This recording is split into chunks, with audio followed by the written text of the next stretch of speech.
What's happening, everybody? Welcome into Sunday Smash right here on Warchant TV alongside Corey Clark, who is the Thunder tonight. That's what he's doing. He's sporting his Tampa Bay Lightning gear. My name is Tom Lang. We are both of Warchant.com and Warchant TV, and we are so excited to be talking to you tonight on Sunday Smash presented by ABC Fine Wine and Spirits. You live in the state of Florida, go get yourself some booze at ABC Fine Wine and Spirits. Corey, how's it going tonight? It's good, buddy. It's good. I had a pretty rough weekend with my cell phone. Nobody cares about that. If you do, listen to Wake Up Warchant because I talked about it plenty. It was a nightmare, but I got a new one. We're all good to go. We are all good to go, and we are, 2 weeks away? A little less. We're 13. We're Jordan Travis away from the start of football season. That's crazy, T. Lang. Jordan Travis days away. Hit the like button if you're excited that we're under 2 weeks away from FSU football. Look, I mean, it's right about 22 minutes and 3 weeks from now. They'll be kicking off in New Orleans as well. It's go time, man. And this week, Corey, you spent some time in Jacksonville. You follow the team, so saw a little bit of the practice in Tallahassee and then every rep of Jacksonville. How are they looking to you right now? We'll take questions from everybody in a little bit, but how are they looking to you right now? Because I haven't had a chance to pick your brain. You were there to see it, and I wasn't. They're moving some things around on the offensive line, but even in that, Tom Lang, I think they held up pretty darn well. I mean, there were moments clearly where the defensive line was just too good, which isn't a bad thing, right? Like you want to have a good defensive line. I think we know this defensive line can be pretty good. Verse and McClendon really, I thought, stood out in Jacksonville those 2 days. But man, I know it's cliche. I know we've talked about it and written about it a lot, but they really do compete against each other. They have some fiery moments. I wrote about it and talked about it on Jeff's show on Thursday or Friday, whenever that was. Like Shaheem Brown getting in there and mocking the offense if they had to do push up downs after losing a goal line drill or a red zone drill, whatever that was. And there's some real back and forth. They were, when the defense won the goal line drills on Friday, kind of at the end of camp, man, they let the offense know about it. And that's good, right? Like I'm sure there's some offensive guys that hate hearing it and hate hearing this all the time, but it's like, man, that's what a game is like. And they're going to be talking to you in a game, and you've got to respond. And it sounds like the offense responded decently well on Saturday in the scrimmage. But either way, I think it's been a healthy back and forth. Last year, and I know you wouldn't believe it watching how the defense played the first 4 weeks of the season. Last year, the offense just got kind of dominated out wide. The secondary just dominated the FSU receivers. That is not happening now. It is a real back and forth, and that's good to see. Yeah, it's like anything else, too. If the cliche goes, if a coach is yelling at you, it's because he thinks you got something to you. You got some talent. And, if the defense wasn't fired up about beating the offense, that means that they're winning every day. So, right. If you're just going to dominate every day, then it's not special to win a segment, to win a drill, to win red zone or whatever it is. Now that you have both sides chirping at each other, it's because they expect to win, and they haven't always. So that's where things stand right now, and it's something that I expect, Corey, when we go to see camp and each day of practice. And this week, they've got tomorrow off. They return to practice on Tuesday. But when I walk in, I expect to see both sides have moments, and that hasn't been the case for a long, long time. And that means that during the season, I don't know about you, but I expect hot streaks for both sides of the football. Like if the offense has 3 drives starting at the 25 or 30-yard line and they score 17 points on those 3 drives, I wouldn't be stunned because I've seen them catch fire in practice. Do you agree with that? I do, and I also think the one element, I do think the offense is going to be better. It has to be. It just has to be. It can't be below average middling like it has for so long around here. Norvell's group here has to take the next step and become a good ACC offense. We don't need you to set the world on fire. Nobody's expecting that. You're not going to lead the country in scoring, but you can be top 5 in the ACC. That's allowable. I mean, you do have a guy that's played a lot of football at quarterback.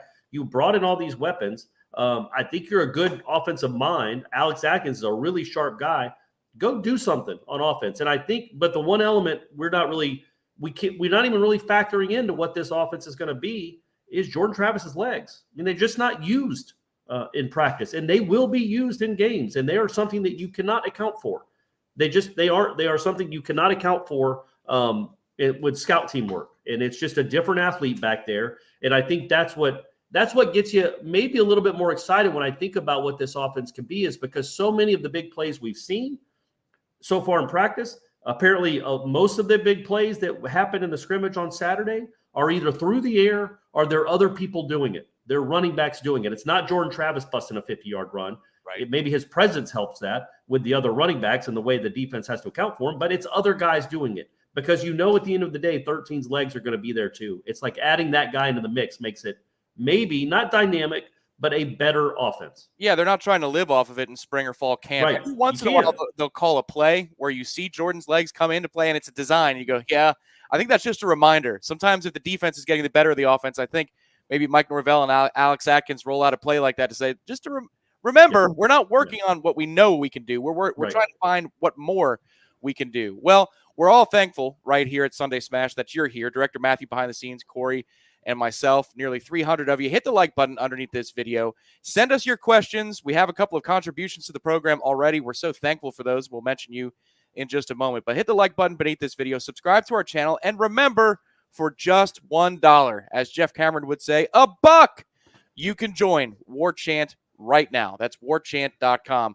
Corey, I changed the graphic for the JCS, but I have not done so. I was going to say, that looked like the old graphic, Tom Lang. I thought we talked about this at the managers meeting. We did. You head to warchant.com. It's so simple. Just type in warchant.com into your browser, a separate tab. Stay with me. I have had multiple people tell me that they can't get to it, and I think that's because of bookmarks, right? Like you're bookmarked to another site.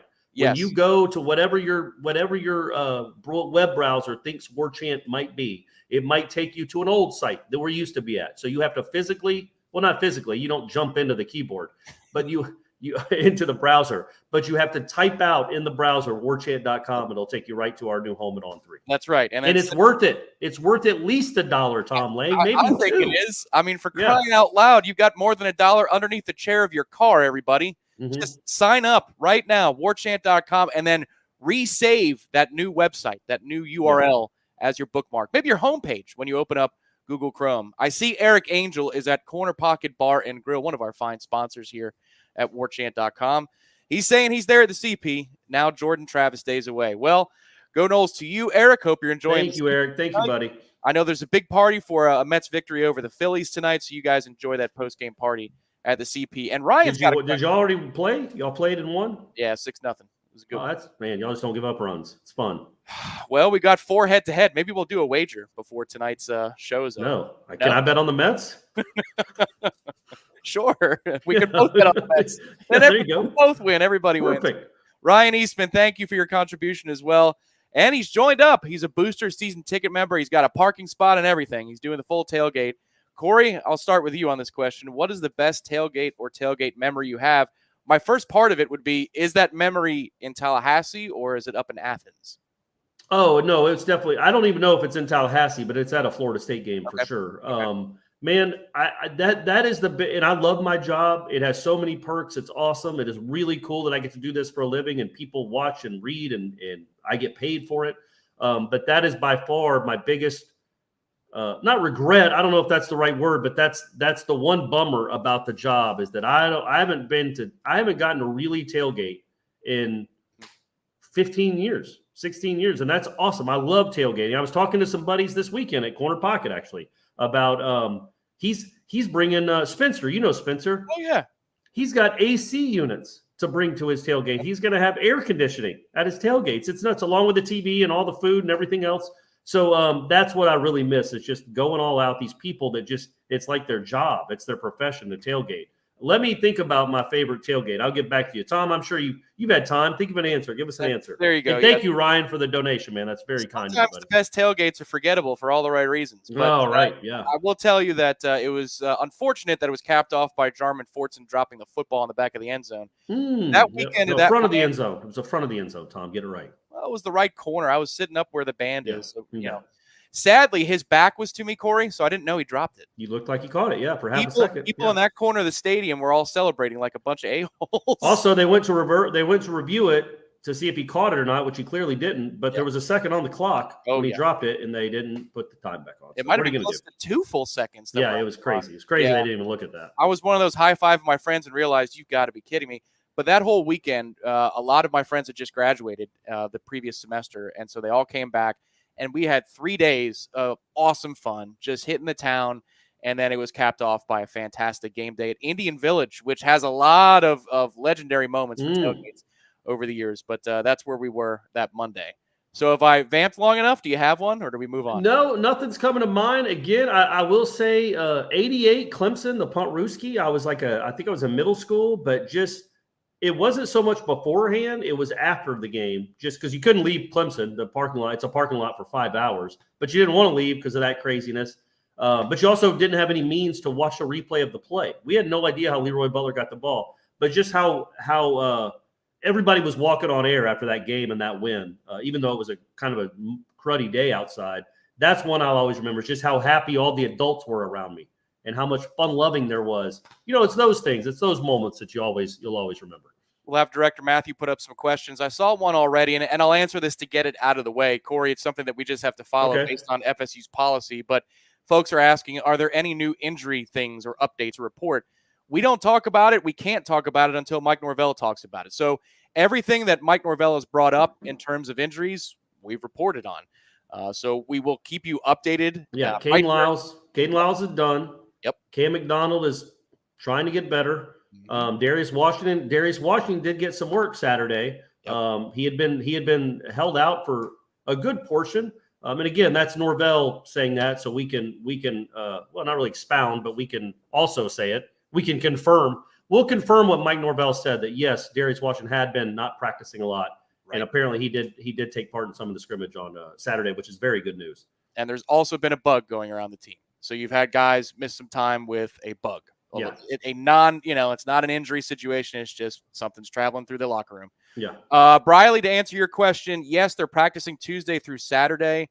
I'm assuming they're going to mirror a normal game week. We'll see when it comes to what they put on in terms of pads and if Friday's a walkthrough or not. We'll find that out as we go along this week. But what I do know is that we can view practice Tuesday through Friday, and it's closed to the media on Saturday. So that's what's coming up the week ahead. Carol, are the wide receivers improving overall, or at least catching the ball with some consistency? Corey, you've already alluded to it, but I'll let you expound on that a little bit more. Yeah, and I thought Fuller last night was really insightful when he was asked about the wide receivers. We get all the coordinators after the scrimmages, and Adam Fuller was asked about the wide receivers and just the back and forth with the DBs. And he's like, they go up and high point the ball. They catch the ball. They're really competitive. He goes, I think they're a good group. And then he was very complimentary of Jordan and where he puts the ball. And it'd be weird if he wasn't. And he's like, well, look, if we didn't have a scrub at quarterback, we'd have a chance this year because my defense is loaded. Yeah. He's not saying stuff like that. He is complimentary of Jordan, but I think he's not doing it. He's not just paying lip service. I think he believes it. But he talked about how the passing game overall has gotten better and how much that's helping his defense. But yes, the receivers are better than they were last year. There's just, I don't know what it was. It was Andrew Parchment, Pokey Wilson, Keyshawn. Other than Malik McClain. Yeah. And Malik McClain is a true freshman. That's what you were rolling out there. Now you've got a freak 6'7" guy that let's see him translate it to games. And he apparently had another really nice scrimmage, a couple big plays, it sounds like. That's great to see. Micah Pittman had some more big plays in that scrimmage, and he's had a good camp. He's certainly coming on here lately. And then Deuce Spann might be something to go along with Malik McClain's second year, to go along with Pokey Wilson's last year. Like you've added some stuff to the mix, man. Yeah, to answer the question too, Carol, I'd say that I'm coming to practice every day expecting Johnny Wilson to make a big play or two. And that's a huge, huge difference than when we started camp. This last week has been really good, and apparently he was good again, Corey, that you saw in Jacksonville. But before they left, it was, the plays that because we can't go into specifics necessarily, but as an FSU fan out there, I'm sure there are certain types of plays you would expect a 6'7" receiver to make. He is making those plays now. Yeah. We've seen it with our own eyes. And that's something that Florida State fans should get excited about. Well, but the back and forth of that is Thursday he had some really nice play. He had some really nice practice moments or practices in general. Really, he was great. He was really good from Monday to Thursday. Mm-hmm. So Monday to Wednesday that you got to see. Yep. The Thursday in Jacksonville, he had another really solid showing. Friday he did zilch. They locked him up. And he got those same throws that you're talking about in certain drills. And they were not caught. They were almost caught, but maybe the ball was ripped away. And Fuller talked about that after the scrimmage on Saturday. He said that, one of the big plays that Florida State had on the scrimmage was, he's like, there were 3 hands on the football. Duke Cooper had 1 hand on the football. Johnny Wilson had 2. Johnny snatched it away, and that's what he can do. But he's like, on Friday, Duke made the same play but won that battle. And it's like, yeah, man, that's what they're doing. So he's not – they did do a nice job one of those days of locking him down. I don't want people to think the DBs are just getting roasted. They're not. They're making plays. Sam McCall had, I believe, an interception in 3 straight practices, or 3 of 4. So that's good to see, too, that Sam McCall might be something. Or is coming on a little bit where maybe he'll play some this year. That's what a real practice is supposed to look like, folks, and it's starting to look a little bit more real around here. We'll see how many wins it parlays into and if they can obviously stay healthy throughout the season. Z-Chan asks, and thank you for the contribution, Zach. Evening, amigos. Give us some opinions on the improvement of special teams this year. Less than 2 weeks to go. 13 days, in fact, Z-Chan. Thanks again. That's right, baby. Thank you, man. Thank you very much. Does DMD, is that a dentist? It could very well be. Doctor of Medical Dentistry. Is that what the DMD is, or is that DDS? I think both can be, right? Okay. Yeah. Z-Chan, let us know, man. So the world needs to know what the DMD is. Are you a dentist? Z-Chan, what you got? So special teams. All right, I'll start real quick. The return game is going to be more dynamic because Mike is in on one phase of returning the ball. And then if you've got a Trey Benson or a Deuce Spann or a Sam McCall in kick returns, I think you're going to be better there in terms of the person holding the football. What I'm concerned about is the blocking and the coverage. I don't know. They've turned those things live in scrimmage situations. I haven't seen them go live, fully live in return games and in special teams. I think they're going to be better because they're going to catch the ball punting Micah Pittman will be catching the ball in the punt return game. Beyond that, I'm a wait-and-see guy. Yeah, and I think, what they've done this year that they didn't do last year, and I think it was out of necessity because they were so bad at it, was they made these returns live in the scrimmage. Normally what we see, we don't really see any returns ever. That's why I thought it was telling when Papuchis was talking about who he thought the 3 main guys at kick return were, which was Benson, Sam McCall, and Deuce Spann. Deuce Spann, I think, is the guy we definitely think will be back there. But we don't get to see those guys. We get to see them catch the ball and run about 15 yards, and then that's the end of the play. They're practicing catching it, getting the top speed quick, and then that's the end of the play. These scrimmages, I guess, are where they determine the depth chart, like who's doing well in the scrimmages and reading the blocks and hitting the hole when they're supposed to, because they have been live. Last scrimmage and this scrimmage, they've had live special teams plays where they're being tackled, where there's the real rush, and they didn't really have that last year, is what it sounds like. And they changed the way they coached, even though they'd had a lot of success previous to getting to Florida State. It sounds like they changed the way they practiced preseason special teams because they were so bad last year, and they think it'll pay off. We're all hoping it does. Yeah, let's just hope we don't see jogging when kick returners have the ball inside the 5-yard line and they're approaching full speed. We'll see if it happens. I'm a wait and see in a couple phases, but Corey, it'll be nice to never have the ball roll from your own 40-yard line down to the 6.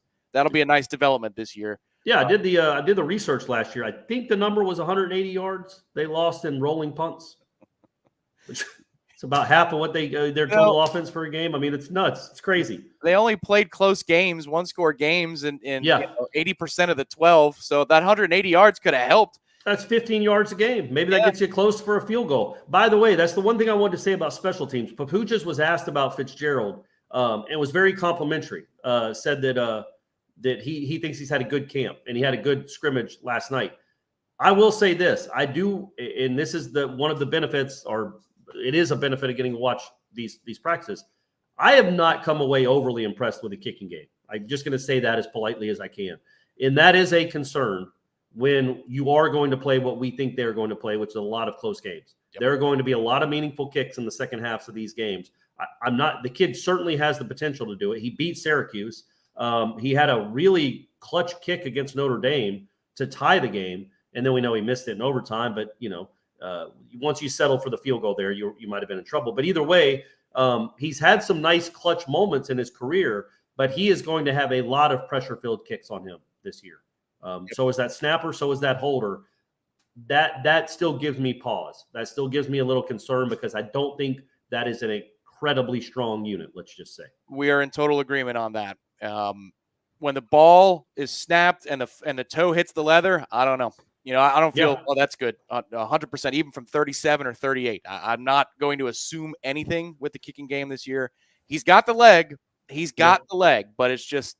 Well, you were there. You were there when we were in the stadium. Yep. And I think you were sitting with me. And he tried the 50. And I've talked about this on Wake Up Warchant. He tried like a 56-yarder and almost kicked it straight left. Like he tried to gird up so much, it seemed like. And you guys know me. I'm my own kicking camp. I've been running it for, what is it now, 7 years, Tom? You've been out there as a sponsor. It's great. Great for the kids. The Corey Clark kicking camp. The smiles on their faces. You just and they get to see me just boot 21-yarders right dead down the middle. It changed their life. It does. Obviously, I'm not a kicker, so I don't know the ins and outs of the position. But it seemed to me he was girding way too hard to try to just give it everything he had. It went almost sideways. The next kick he had, remember, it was like a 42-yarder? 42, 44, yeah. Drilled it. And how far did it go, Tom? He just nice and easy, like probably 58 yards. He has the leg. It's like you got to trust it.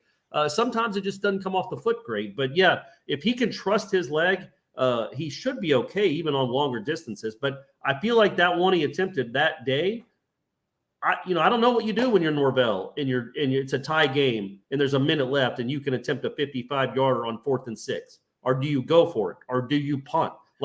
There's a lot of question marks that you don't feel 100. That those are going to be game strategy decisions where I don't know that he knows what the answer is right now. Yeah, prime time. I see you. Let the foot do the work. Let the club do the work. That's what Fitzgerald needs to do. Exactly right. And we'll see. We'll know the answer, Corey, because they will be in a 4th and medium from long distance field goal range. And Mike's going to tell you how confident he is in Fitzgerald in that moment. Yes. He's going to tell you the kind of camp that he had and how much faith he has in him.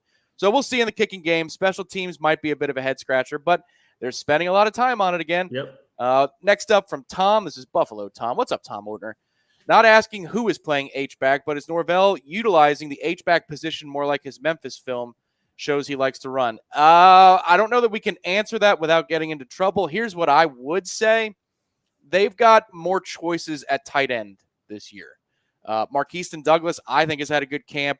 Wyatt Rector's come Biscuit.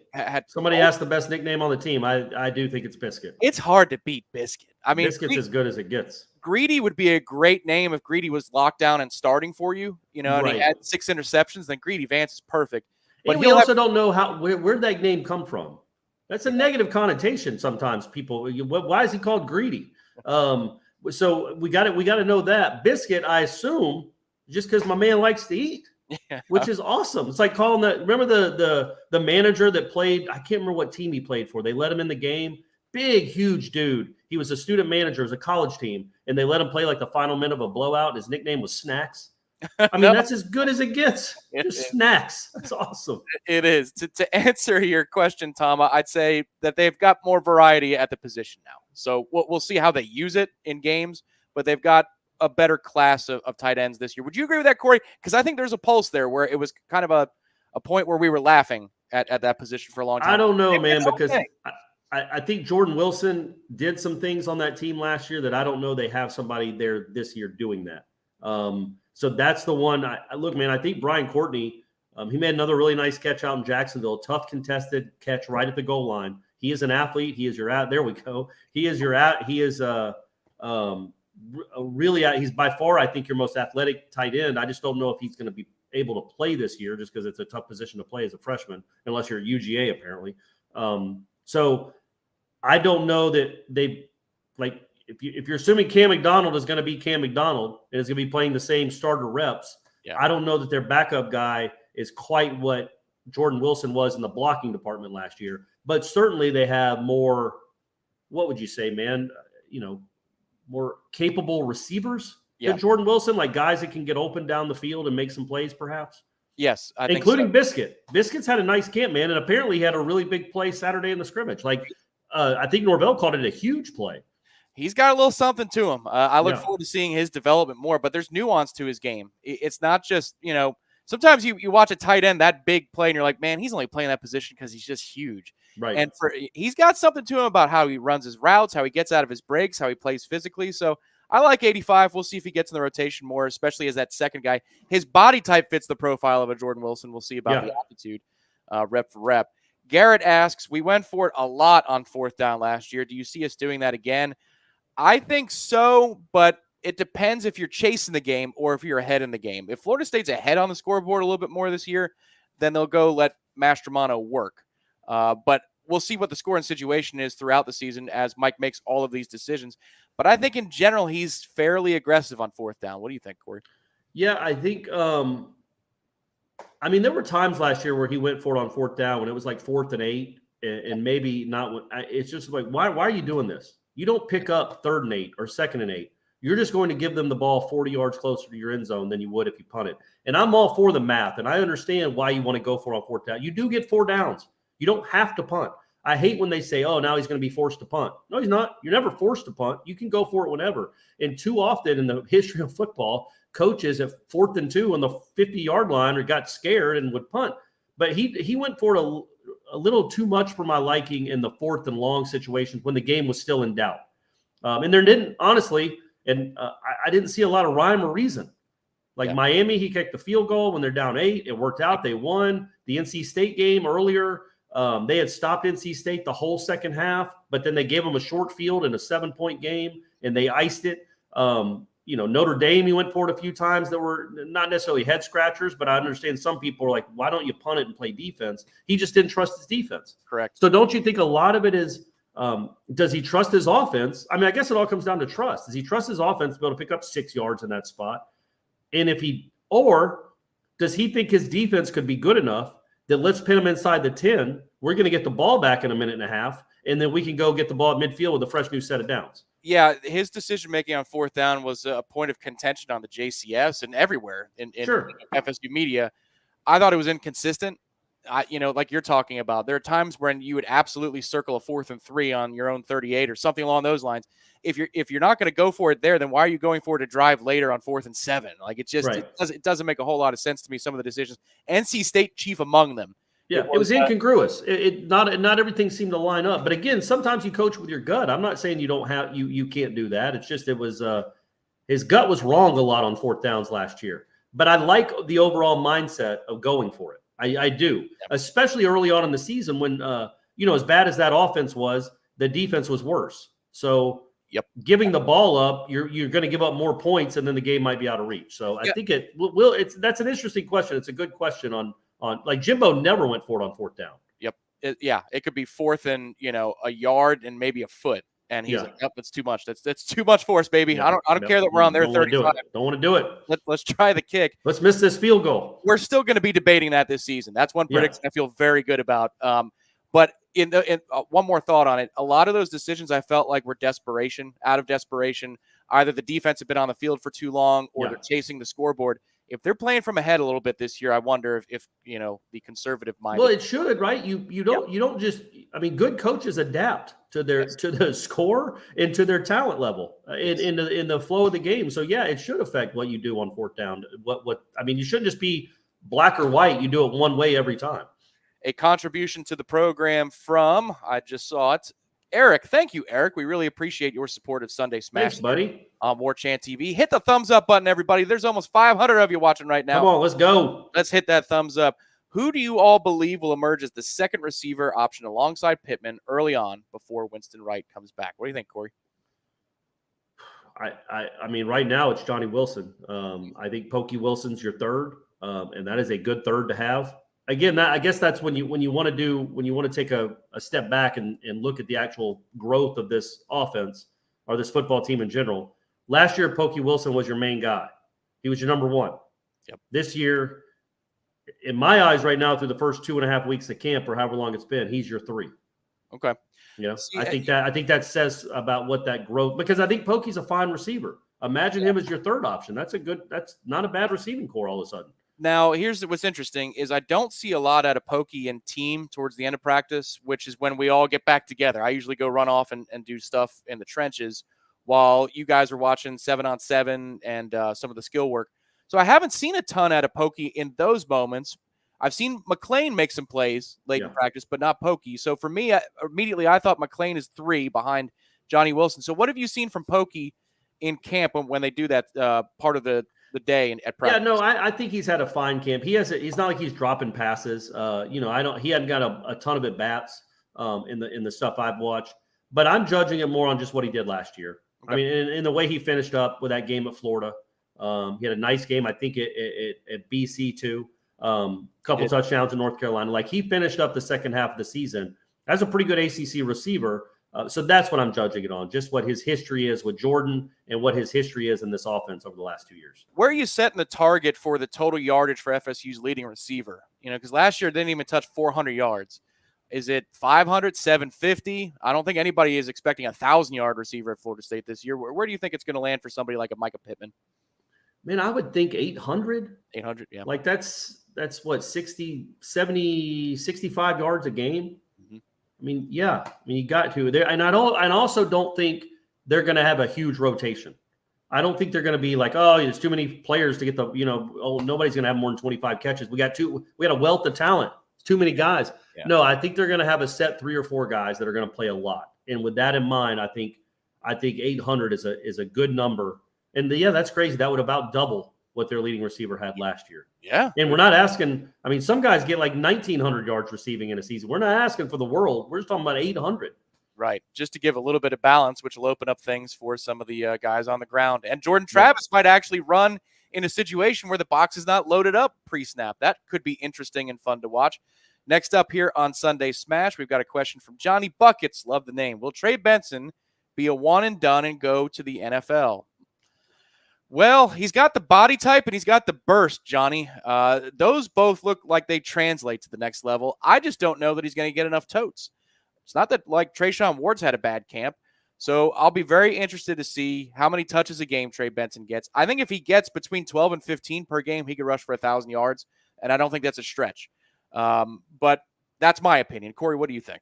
Yeah, I'm not. I certainly can't. I'm not expecting him to be a one and done. He hasn't carried the ball once here in a game that mattered. He does have some skills, though. That's clear. But man, yeah, the way Toafili looked in Jacksonville, man, he was good. He was a good run, and he's almost the forgotten guy. Like, it's Rodney Hill. I feel like is more on people's radar as a true freshman. Yeah. Because he's number one, he's good. He's made a lot of big plays that we've watched. He had a really good practice on Thursday in Jacksonville. Toafili is almost the forgotten guy, and I thought Toafili was pretty good after a rough start to the season, but I thought he was a pretty good player there the final 5-6 games of the season. Until he got the Clemson game where he got hurt on that last play. But he's shown some things, and I just don't. I don't think we can, because Benson looks the part, that we can just expect him. The same really with Johnny Wilson and Micah Pittman. They've accomplished more at the college level than Trey Benson, because Trey Benson has like 3 carries in his career at Oregon or whatever, but not much more. So let's pump the brakes and let's see him. As much as excited as I am about what Johnny Wilson's looked like and what we think Micah Pittman can be, and Trey Benson, I want to see it. I want to see it in person when it matters before I think that they're going to be a one and done or be a first, second, third day draft pick in the NFL. Yeah, there's less pressure on a Trey Benson than there is on a Johnny Wilson to me. Yeah, because they're at that receiving core, you've got enough options. I think that you have fewer options. I think so that Johnny Wilson, there's going to be more pressure. Anytime the ball's in the air coming towards him, you're going to hear it in the stands too. Everybody will gasp and go quiet in Tallahassee. That's got its own kind of mental toughness that you have to be able to pull off and show out in games. We'll see if Johnny's got that to him. For Trey, you've got Trayshawn Ward. You've got the aforementioned Toafili, who you're right, Corey. We haven't talked about him a lot this camp. Everybody else has gotten a little bit more run, but Toafili's been impressive.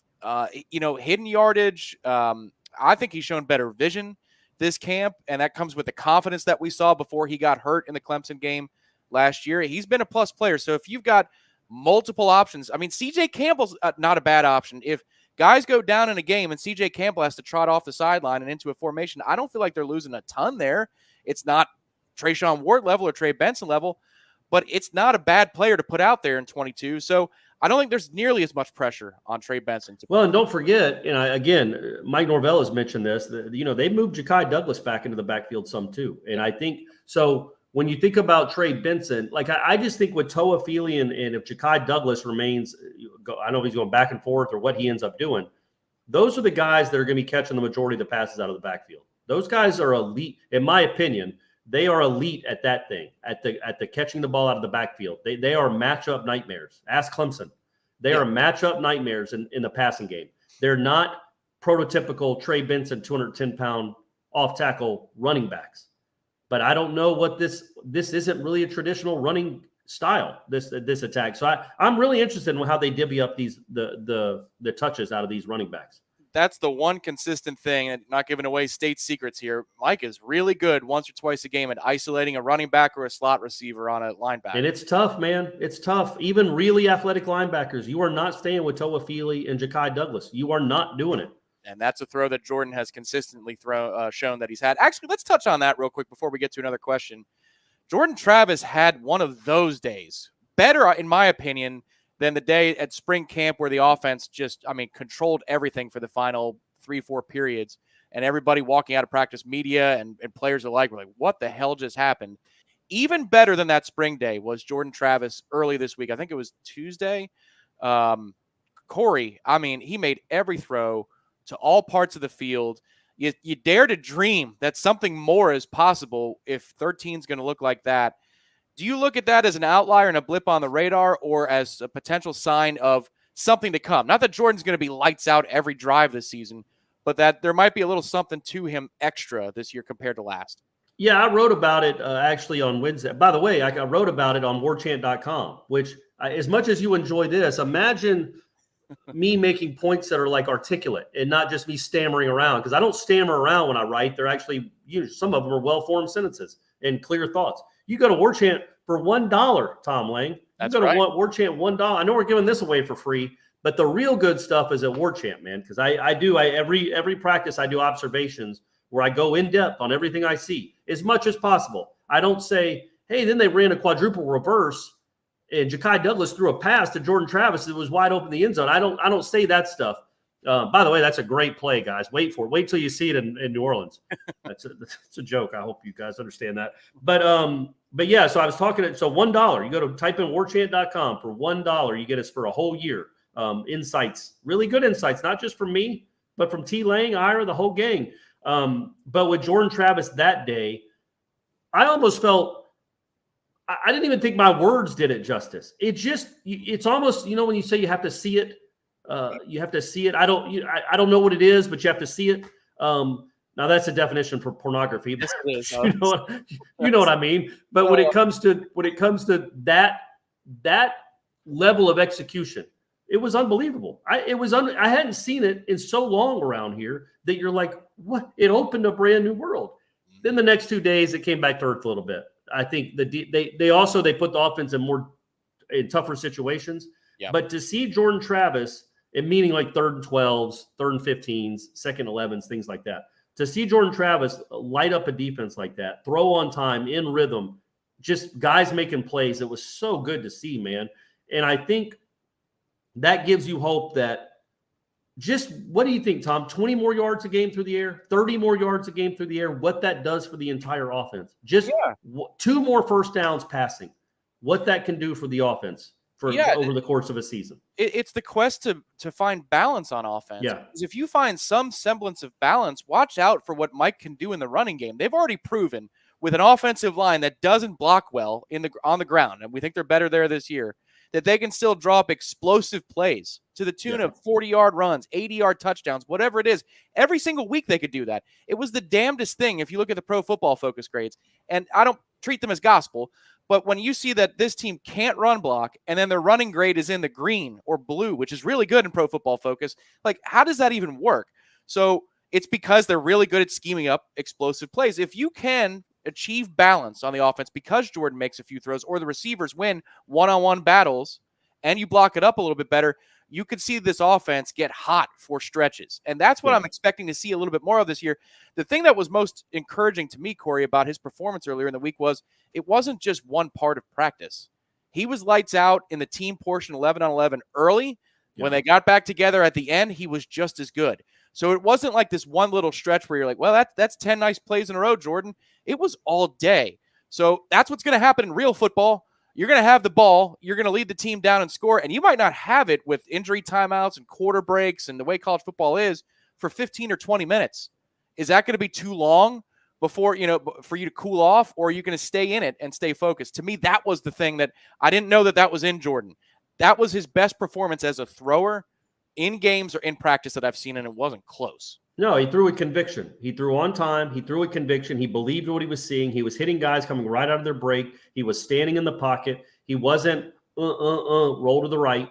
It was one step, look, read, throw it. Now, his guys were doing a good job of getting open. They were playing a little bit soft in the defense because it was a 2-minute or 1-minute drill. But still, he took advantage of it, man. And that's so good to see because it hadn't been happening that much in practice. But it's even if he was the same quarterback he was last year at the end of the season, the exact same quarterback, adding 2 guys, maybe 3 if we count Deuce Spann, and then 4 if you count Winston Wright, if and when he comes back, adding that to what Jordan Travis was last year should up the yardage and up the production. But if Jordan Travis gets a little bit better too, not Pat Mahomes, he's not going to be Pat Mahomes, but if he gets just a little bit better to go along with everything being lifted up around him, then yeah, you start to think, okay, instead of averaging 26.4 points per game, you're averaging 32 points per game, which is good for 2 more wins at least. Yeah, absolutely. I'd like to talk about this more because it's the best news of camp. But we do need to answer a question from Jesse. Jesse, thank you so much for your support of us here at Warchant. Jesse, man. And Warchant. Does he have a question? Yes. Jared versus assessment. Jared versus assessment. What would you say so far? You already brought up his name, Corey. So what would you say about Jared? Yeah, he's good. He's not. He doesn't dominate like 11 did last year during this portion of practice, but we weren't expecting him to. Let's not assume that he's going to be a first-round pick. Maybe he's the number 1 pick of the draft a year or 2 from now. Who knows? But let's not assume he's going to pick up right where 11 because those shoes are just too big. Yep. But every day he starts like he was a little in team situations. And again, right, like you watch it, Tom. How many actual team 11-on-11 reps is that first group defensive line getting in a practice? 10? Yeah. Like out there together, 8, 10, 12? Yeah, with the way they rotate, and especially with the interior, they know what they got in the interior, so they'll let Coop and Lovett chill for a little bit. Maybe 10. Maybe. So if I say on Friday, Verse had a sack, a great pass rush, just lightning quick, and then another tackle for loss, back-to-back plays, total probably 18 yards in negative yardage, in back-to-back plays where just beat the tackle quickly, convincingly. Well, he only got like maybe 12 snaps in that scenario the whole practice. In 2 of them, he made back-to-back plays. Now, let's extrapolate it. If he's playing 60 snaps a game, he might be making 3 or 4 big-time plays a game, which is a great percentage for a defensive end. Yes. And that's what I have been very, very encouraged by the sheer athleticism and the violence that he plays with and the speed. Yeah. What we don't know is about the fundamentals. Is he going to stay home on a 3rd and 8 when the quarterback does a bootleg? Is he rushing? Does he get fooled? Like that kind of stuff. And how does he play when he's tired? Mm-hmm. The things that Jermaine Johnson was incredible at. How does he play when he's tired? But man, he certainly looks the part. And every day he seems to be making more and more kind of drive-altering plays. Yeah, to me, I'd say, if he is caught and he's in the wrong spot, like you're talking about, he loses backside contain or something, and a bootleg exposes that he's in the wrong place. I don't think it's because of a lack of football IQ. I think it's because he'll get greedy. And that's a big distinction, though. Like, if you don't have the smarts to know what an offense is doing to you, that's a problem, and you're a liability at times. But if you're somebody who is so thirsty to make a play and you've got a little bit of greedy to you, that's an old saying from Jimbo where I got to tell you whoa instead of giddy up. That's Jared Verse to me. The other thing I'd say that's encouraging that I've learned about Jared Verse this camp, not earlier, but this specific camp, is he's not a one-trick pony. I've seen enough variety out of what he does from the position that I don't think the moment that film comes out on him, he's immediately going to get stoned by a left tackle every single play of every single game. For example, I'll speak in generalities. He's a lot stronger than I thought he'd be. I mean, he looks like Adonis, like he's in great shape, but I didn't know how strong he would be in a Power 5 situation. He always had the quicks. We saw that in spring. But I've been impressed at how if he puts his hands on somebody and he wants to move him, he can do it at times. So I don't think he's going to be anywhere close to 11 in terms of Jermaine Johnson in terms of productivity. It's really hard for anybody to do that across Florida State's great history to have a season like that. I mean, Corey, he and Keir Thomas had over 100 tackles combined last year. I know. 2 defensive ends. That's absurd. And like 30 tackles for loss. But I do think that he has enough variety in what he does and he's strong enough that he's not going to look out of place at the Power 5 level. Well, and the one thing that he has in common, well, there's probably multiple things he has in common. He has a motor, and they talk about his motor all the time. And when you talk, and I'm not saying anything out of school. We've written about it. We've talked about it a lot. Jared Verse really kind of won't shut up on the practice field. He talks a lot. He talks a lot of noise to the offensive guys. He's talking to the defensive guys to get them fired up. He just talks a lot. But when you talk like that, you need to back it up with not just strong play, but you can't be taking plays off, man. You better have a high motor when you talk all the time. If you're LaMarcus Joyner and you talk a lot, buddy, you better back it up on the field and run all over the place. Mm-hmm. And Jared Verse, that's one thing you do not have to coach with him, it would appear, is a motor. He just has a motor. That is a talent that he has, that he seems to have. He's just one of those higher, like Jermaine Johnson, that just does not take plays off, does not take reps off. We'll see again what he looks like on play 60 compared to play 6. But, man, it looks like he's one of those guys that just has that motor that never stops running. Yeah, a couple of notes on just behind-the-scenes stuff. So we interviewed him. We had him on the Jeff Cameron Show right here on Warchant TV. You can catch that 1 o'clock tomorrow. He came on, I think it was back in the spring, and Jeff sent him a text afterwards. I don't think I'm giving away anything here. Said, "Thanks for coming on, Jared." And Jared responded, "I look forward to exceeding your expectations this year." That's nice. Oh, thanks, Jeff. Yeah. I look forward to exceeding your expectations. That's one little note. And then the other is an observation for practice a couple of weeks ago when this isn't in front of everybody. The lights, the cameras aren't on. One of his teammates and segment mates was not running from drill to drill, and he told the teammate, "We run. We don't walk around here. We run from drill to drill." So little things like that. If you're looking for signs of leadership, it's not just a motor, but he's got a little bit of leader in him. He's not just chirping because he's making plays. He's also chirping to coach his guys along. What's next, Matthew? What do we have next right here on Sunday Smash from Alone Harrison? All right. Well, hopefully you're not lonely tonight, Alone. Which FSU opponent would you take a guaranteed win for FSU if you had a choice this season? Corey, we're going to rule out Duquesne, and I think he's saying if you could pick somebody for them to beat. Okay, I understand. What would be the one that you definitely want them to win? Ooh, not all wins are created equal. I'd say Miami on the road. Miami on the road would be a really good game to win because of the message it would send to everybody who's lining up behind Cristobal. That would also mean that you're engaged in November. You're good enough and engaged in November to win a big football game. So I think you've won some big games between the opener and Miami to be in a position to win that game. What do you think? I mean, I'm kind of caught up on Alone, the name Alone. I'm kind of caught up on that Alone. Come on now. Hey, there's somebody out there for everyone, buddy. I guess I don't even know if it's a Alone. I don't know if that's a male or a female name. It could be either.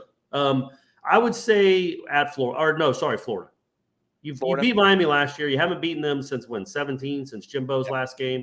Yep. You need to beat them. They're not going to be incredible this year. You have them at home. Another thing I was thinking about, Tom, you got LSU on a Sunday night. Plus, I don't know how many games are on week 0, like 3? No, there's like 10 or 12, I'd say. Okay, but Florida State will probably get some eyeballs on that game. They're all going to be, there's not going to be any real marquee games in week 0. No, I think like Nebraska Northwestern might be like one of the biggest games in week 0. There you go. So that says everything about it. So Florida State week 0, they're going to have some eyeballs for Duquesne. They're the only game in town against LSU. Mm-hmm. They're the only game in town against Louisville. And they're the only game he's going to be watching the night after Thanksgiving against Florida. These are 3, especially the last 3, are pretty big chances to stake a claim and get eyeballs and get people talking about you again. So I think, winning at Florida to close. Sorry, I keep saying at Florida. Beating Florida the Friday after Thanksgiving to close out the regular season, beating your rival, no matter what happened in Coral Gables, I think that would be a really big. They don't play in Coral Gables, do they? They play Miami Gardens. Miami Gardens now. Yeah. I think that would be that would be their biggest win if they got it. Yeah, what's interesting, we didn't bring up LSU because I think that could be a massive win for a lot of reasons. It doesn't do you any good to beat, it's not an in-state rival, so it doesn't help you necessarily in recruiting that way. But I think that game from a recruiting perspective, we've talked to Michael Langston about this, I think that's a much larger game to win than Louisville on the road. The reason is kids are going to be watching it. They're playing football that Friday when you're up at Louisville, but they'd be watching the LSU game, and you've got a bye week after to take that momentum and carry it into September. But I find it interesting that both you and I said we'd rather guarantee a win over one of Florida State's in-state rivals because, of course, man, we know the drill. We do know the drill. Last few questions here for us tonight on Sunday Smash. We appreciate the over 500 of you that are participating and watching right now. Be sure to hit that like button underneath this video. Can we win another championship without Corey's lucky gallbladder? That gallbladder saw 3 of them, plus a couple World Series wins with the Bravos. I think so. I think what was happening, guys, I'll be honest with you, the gallstones I had were unlucky. You've watched what happened with this program the last 3 or 4 years. That's the gallstones and the sludge building up in it. So now that I got all that out of my body, I think we're back to good luck again. How bad of a pain is a gallstone? Yeah, it's tough, man. I didn't know what I had at first. It's not great. I've heard kidney stones are the worst, and I should have even said that. But talk that into existence. But there were a couple of times where I drove myself to the hospital. I had to go to the ER. I couldn't handle the pain anymore. It's a stomach ache, and I could not handle it anymore. So I had to go to the hospital. So it's a stomach. This is why I like being one of the younger guys on the staff here. I get an advanced scouting report of all the pain. Yeah, I can tell you about colonoscopy prep, all the good stuff, Tom. Yeah, I'm 35. I'm right on deck for one of those too. Yeah. It's gonna be a lot of fun. I'm sure that's what people tune in to listen and hear about tonight on Sunday Smash. What they do, Tom, is they go up in your. Oh, sorry. Remember, everybody, that if you have one of those procedures, ABC Fine Wine and Spirits, I'm sure, is on the way home. So if you've got a driver to and fro a medical event, head to ABC Fine Wine and Spirits, and also make sure you hit up ABC Fine Wine and Spirits throughout the state of Florida when you're watching the Noles. Garrett, what's stopping us from winning the ACC? A lack of talent? Yeah. I would say, look, they can compete in that. I'm not trying to be dismissive. They can compete with everybody on their schedule in the ACC. We don't expect their roster is at a point now where it's not laughably outmanned against anybody in the ACC. You saw the game against Clemson last year. I mean, they were right there. Yes. The problem is their talent is just kind of even with everybody. And when you have even talent, you are going to lose a couple of games. You just are. The coin flips happen. You're going to lose some close games. You have to have overwhelming, in my opinion, in the ACC Atlantic. Maybe not last year, but Clemson's defense was incredible last year. Yes, it was. That's why they won the Atlantic. Their defense was incredible. They did win the Atlantic, right? Yeah. So Pitt won the ACC though, but yeah. So Pitt beat Clemson?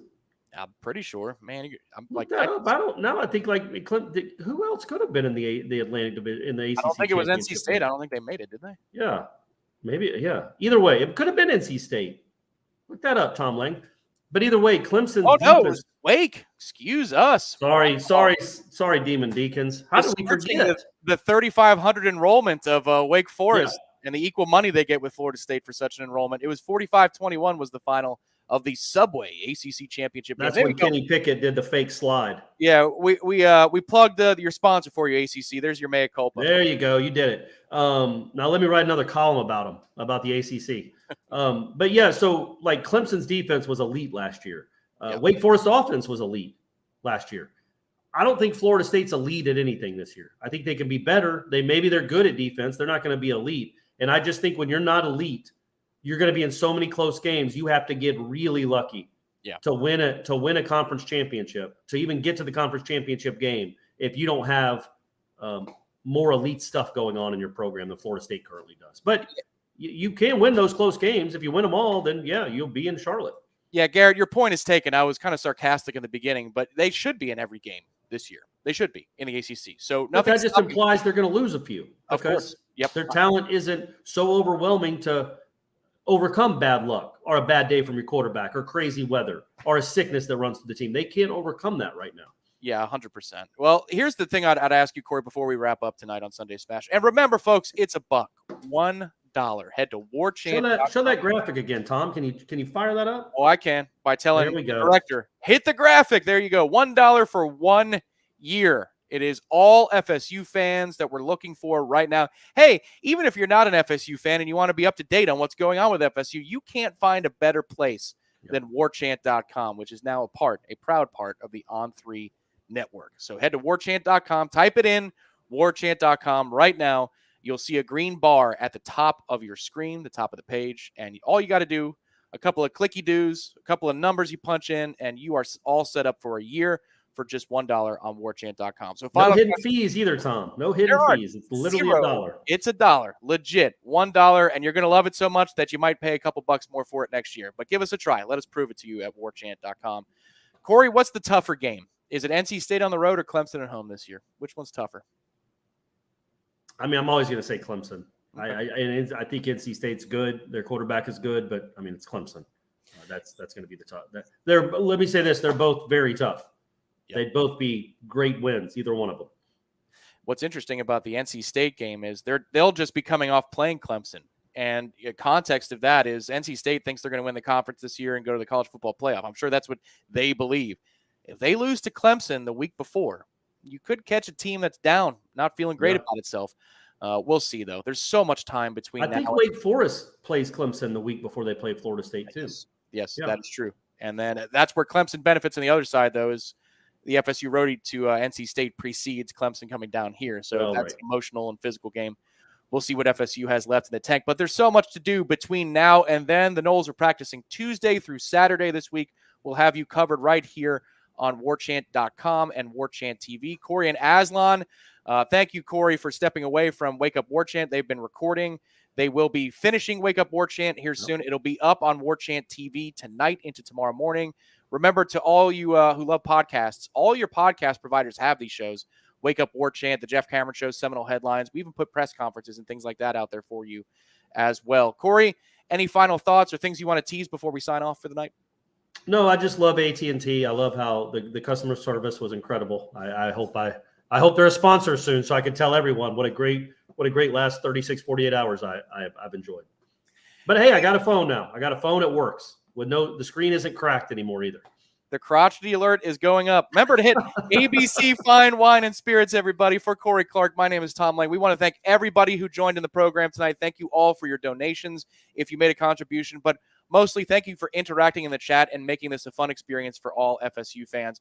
We really appreciate your support, and thanks to Director Matthew behind the scenes. Stay tuned to Warchant TV for the latest on FSU. Head to warchant.com right now. You don't have to go to bed. You just got to leave this live chat. We'll talk to you next time on Warchant TV. Good night.